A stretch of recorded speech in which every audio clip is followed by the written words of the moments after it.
1. Customer phoning a company representative to complain about her new purchase.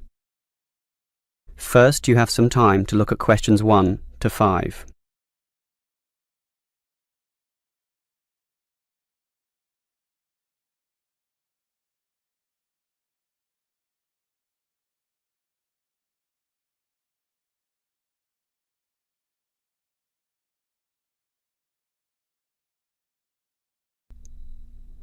Now we shall begin.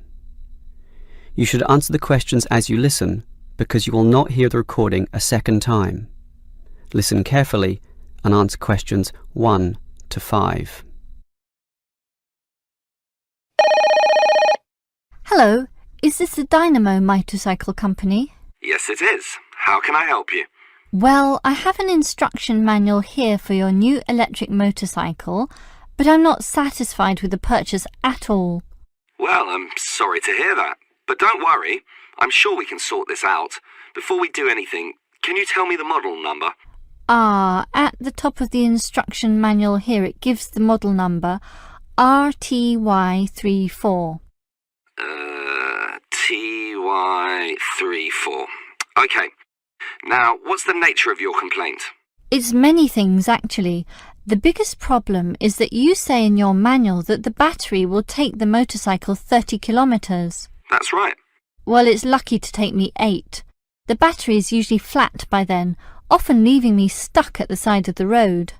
Are you sure you're charging it correctly? I'm fairly sure. I follow all the instructions and plug it in for a long time.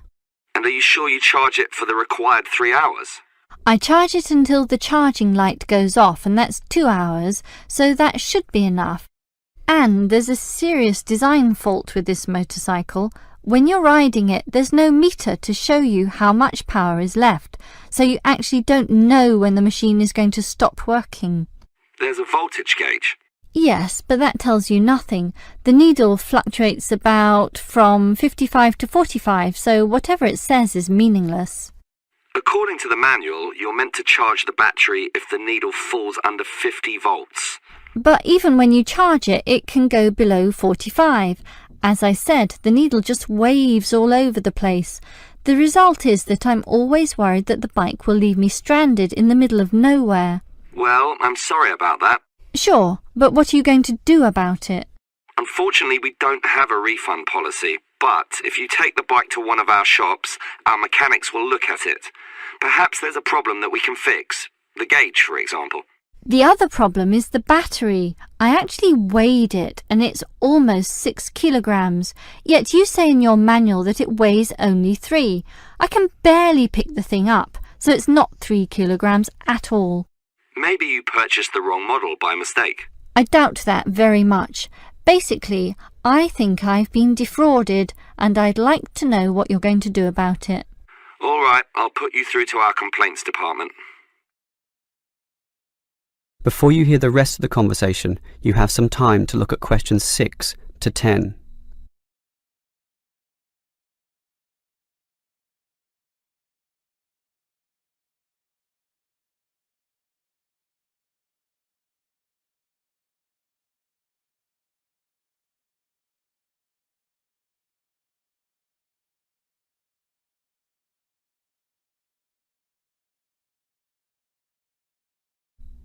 Now listen and answer questions 6 to 10.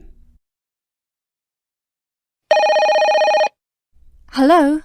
Complaints department here. Apparently you have a complaint? Yes, I do. Let me tell you all about... It's all right. Our representative has already informed me about your problem. It's probably just a misunderstanding. I'm sure we can work something out. Right now, I need to take down some details. All right. Can I have your name, please? Jessie Parkinson. That's Jessie and Parkinson, Parkinson. Parkinson. All right. What shall we list this complaint under? Parts, service, or performance? Well, the meter isn't accurate at all, so that's parts, isn't it? Yes, perhaps, but you do feel more generally that the motorcycle doesn't meet the operational standards as advertised, so it's probably better to tick performance here. Can we tick both, parts and performance? No, we can only tick one, so let's not call it parts. We'll go with performance. Now, we may post some further forms and questionnaires to you, so would you mind giving me your address? Certainly, it's 45 Melrose Road. Melrose, M-E-L and Rose. OK. Now, your phone number? Just use my mobile phone. That's 0928 982 453. 453. OK. And if we have any follow-up questions, what time is best for ringing you? Morning, afternoon, night time? Well, I work as a secretary from 9 to 5, but I do get a lunch break which gives me some free time. This break used to be 12:30 to 1:30, but then it changed to an hour later, so it's best to ring me at 2 p.m. since the break now starts at 1:30. All right. That's all for now. We just need to do our own investigation and we'll probably ring you back tomorrow. I'm sure we can get to the bottom of this. That is the end of part 1. You now have half a minute to check your answers.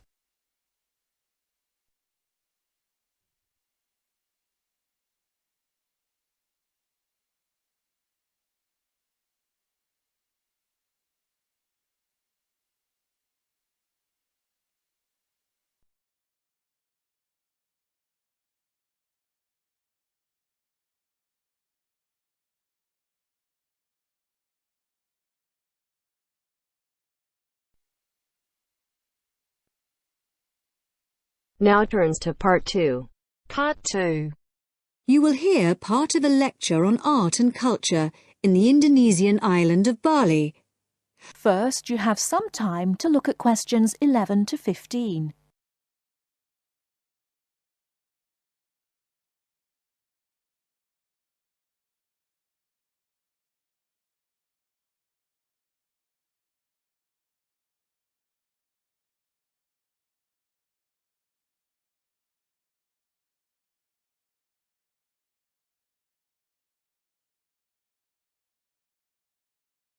Now, listen carefully and answer questions 11 to 15. Last week, we looked at the traditional art of Japan.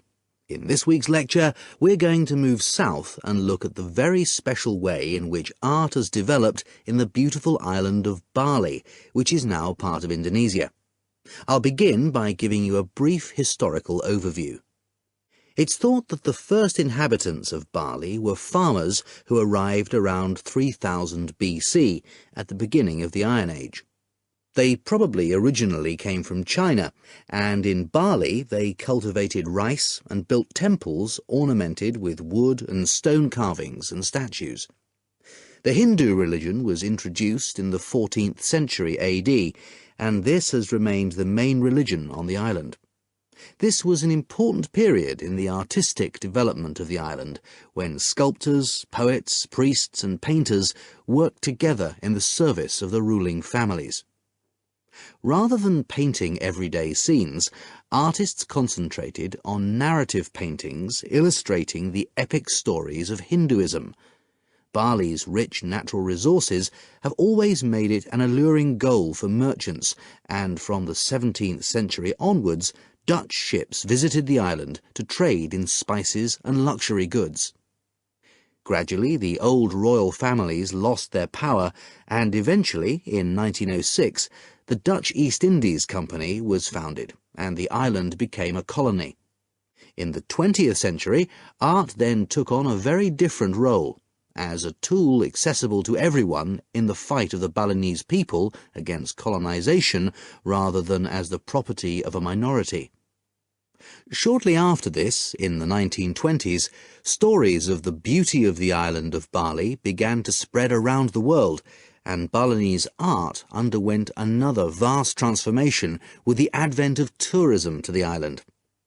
At first, this was only on a small scale, but it had important effects. Expatriate artists from Holland and Germany settled on the island, bringing paper, Chinese ink and other new materials with them. They worked with local artists, encouraging them to experiment with concepts like naturalism, expressionism, light and perspective, as well as to move away from the traditional focus on narrative painting towards something closer to their own experience. When independence came in 1945, this desire for an art to match a new national identity became stronger, and the traditional narrative paintings started to give way to scenes showing the everyday life of the Balinese people, harvests, market scenes and daily tasks, as well as the myths and legends of their history. Before you hear the rest of the talk, you have some time to look at questions 16 to 20.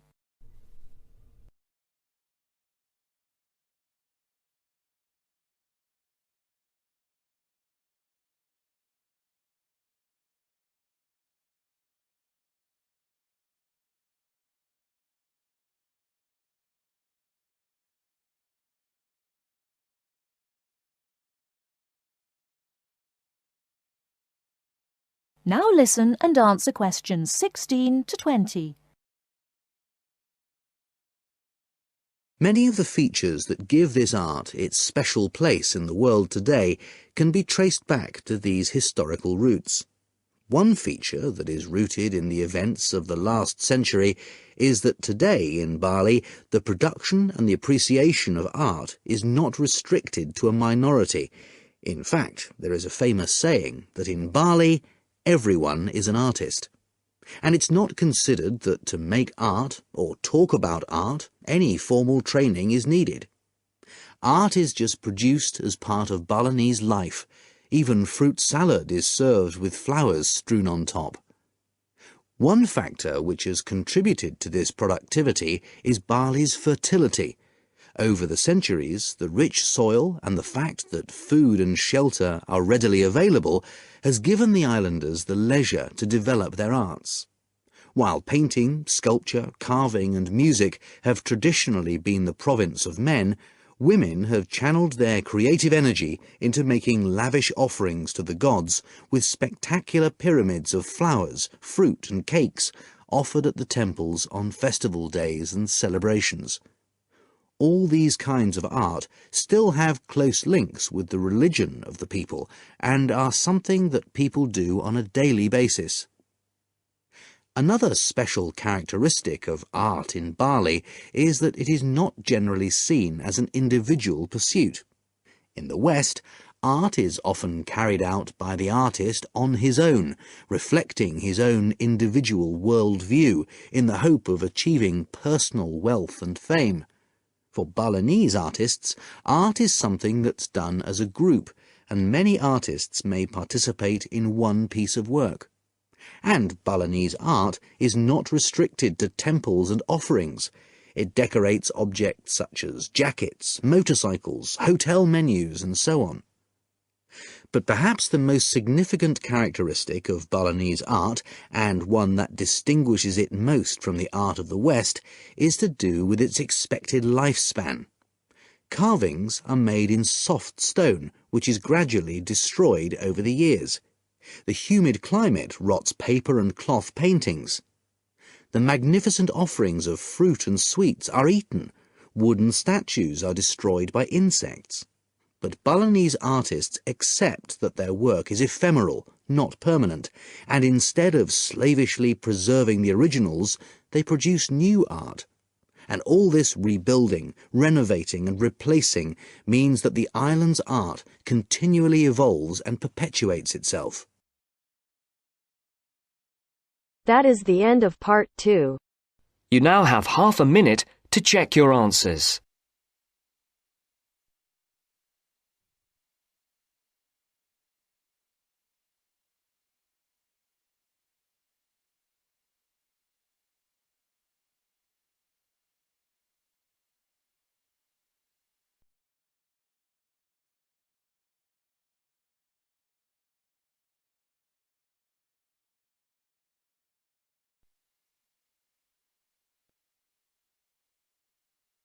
Now turns to part 3. Part 3. You will hear a student union officer's speech. First, you have some time to look at questions 21 to 25.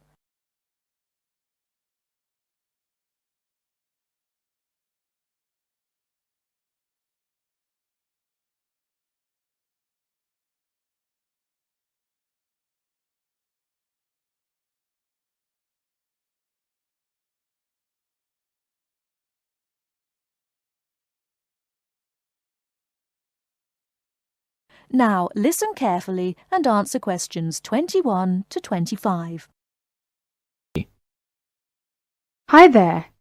May I wish you a very warm welcome to Ealing College, and more especially to the Student Union. The Student Union is run by 4 sabbatical officers, of which I am one. As the President, I am charged with the overall day-to-day running of the Union itself, according to established policies within the Constitution. We also have a brilliant staff team who'll help us, and you'll meet them when you have 5 minutes to drop in and see us. The last year has seen the Student Union grow from incorporating a bar and a few offices with a small shop into being a thriving concern, which controls, to its credit, 2 bars, a cafe bar or restaurant, a shop, a comprehensive welfare department, and numerous offices. All this has been achieved by sheer hard work and dedication on the part of last year's sabbatical team and staff, who overcame many obstacles and teething problems, but won through in the end. This year, our aims as a team will be to consolidate on what has already been achieved, and to secure the future of the Union. With the new post of Vice President, Social and Communications, our main emphasis will be on communications within the college, which has always proved a problem in the past, but one which we hope to improve upon this year. One way will be the regular publication of a Student Union magazine, so all you budding journalists, come on down. Before you hear the rest of the talk, you have some time to look at questions 26 to 30.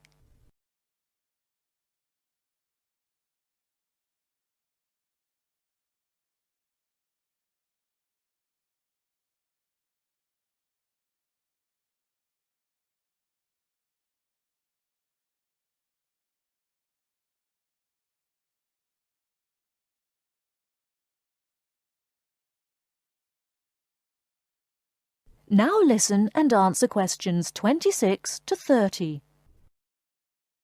We are very aware that a lot of you have never had any contact with student unions before, and don't know what they are or what they can do for you. So basically, here's a quick rundown. If you have any problems at all, either when you start college or throughout your time here, don't hesitate to drop in the SU office in the North Building and see Pat, our office assistant. She will be able to help you with most of your day-to-day general inquiries, or if she can't, she will direct you to one of our staff who can. Myself and the other 3 vice presidents are here every day, and if you need to see us, just fix a time with Pat, and we'll be only too happy to help you. By the way, queries or problems can range from a late grant check, finding a place to live and academic matters, right through to the best places to eat, directions to the bar, or somebody blocking you in the car park. We'll give anything our best shot. Please remember, while you're at Ealing, that going to college is not just about education. Make sure you enjoy yourself as well, because believe me, time will fly once you're here. Ealing is a really good place to live, as there is lots to see and do. And don't forget, the metropolis of central London is only 20 minutes away by tube. Finally, the Student Union is an organisation run by students for students. So if there is anything you don't agree with, or you have any new ideas, please come along to the Union General Meetings and don't be afraid to speak up. Or you could give up a little of your time and stand for the Executive Committee, which is made up of students who help us out with lots of interesting things. I would like to take this opportunity to thank all the sabbaticals of the last 2 years who have worked so hard. My very special thanks goes to Winston, Martin and Peter and all the staff who not only did a great job, but have been my good friends as well. Lots of luck and success for your year at Ealing. Work hard, but play hard as well. That is the end of part 3. You now have half a minute to check your answers.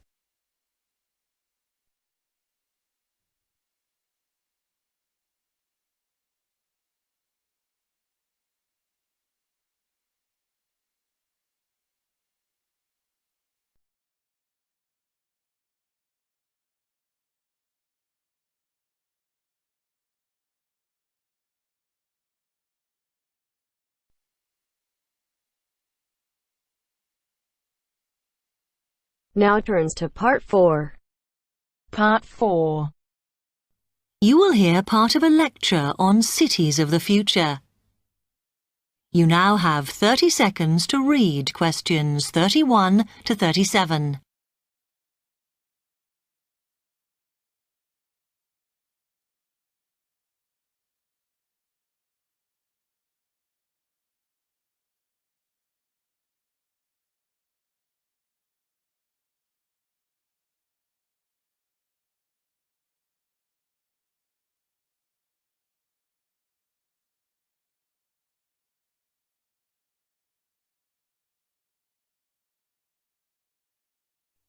OK, we've been looking at how societies will develop in the future and at the increase in the size of cities. So I want to talk to you today about the key considerations in these cities of the future.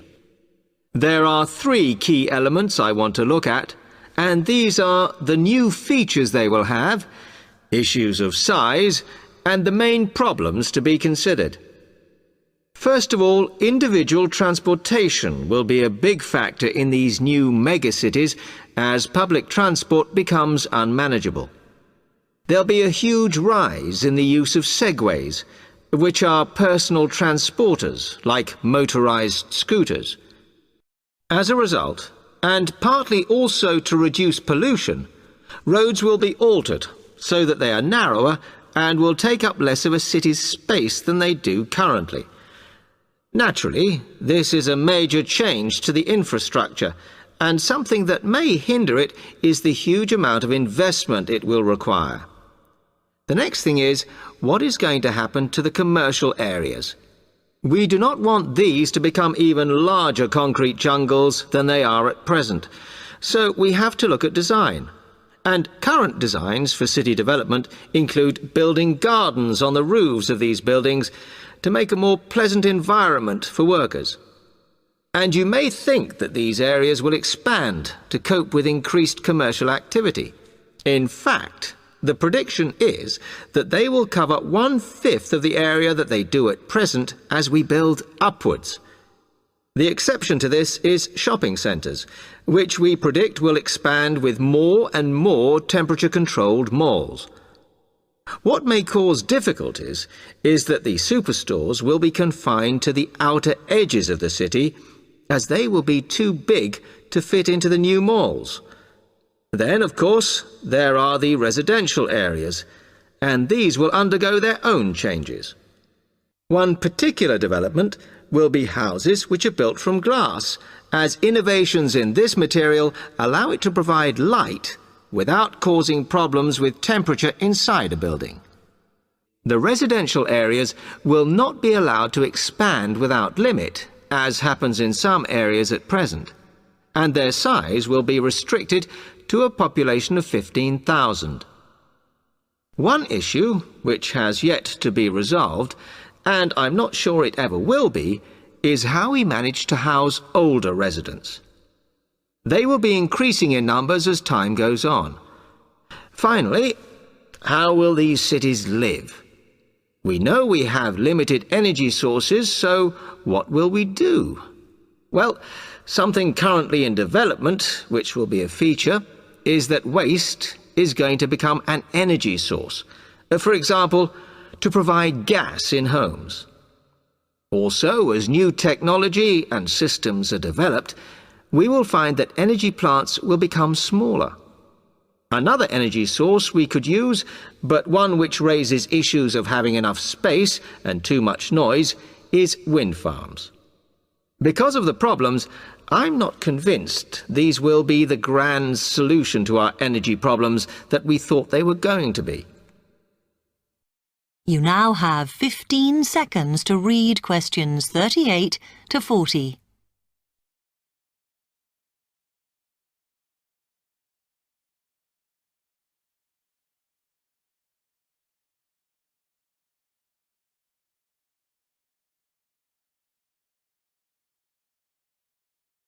Now, moving on to looking at the social aspect of cities, we need to look at housing and how people will live. Cities currently have flats in the centre, populated by single people and wealthier residents, and families tend to move to the outskirts. In the future, the centre of cities will see a dramatic change. We will see many more examples of cooperative buildings. This is where people join together to form a company that owns the building they live in. And despite continuing shortages, there will also be a rise in the provision of retirement homes in city centres so that the elderly can have easy access to hospitals and shops. Recently, we have seen a levelling off in the growth of private housing, and I think that will not change. But we are likely to see more social housing, as far fewer people will be able to afford to own their own homes. OK, now, if anybody has any...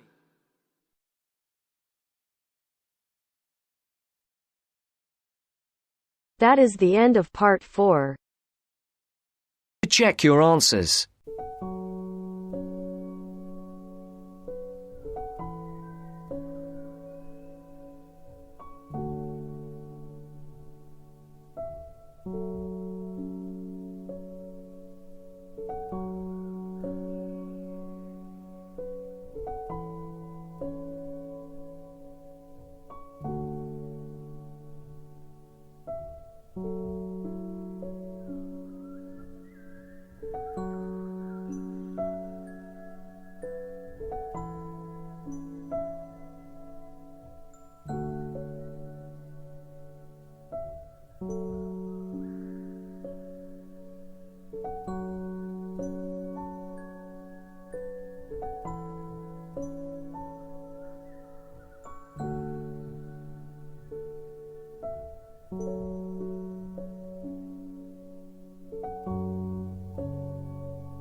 Hi, this is IELTS Bob. I would very much appreciate it if you could like, subscribe and share this video, as this will enable me to help more IELTS students reach their IELTS goals. Very much appreciated. Thank you.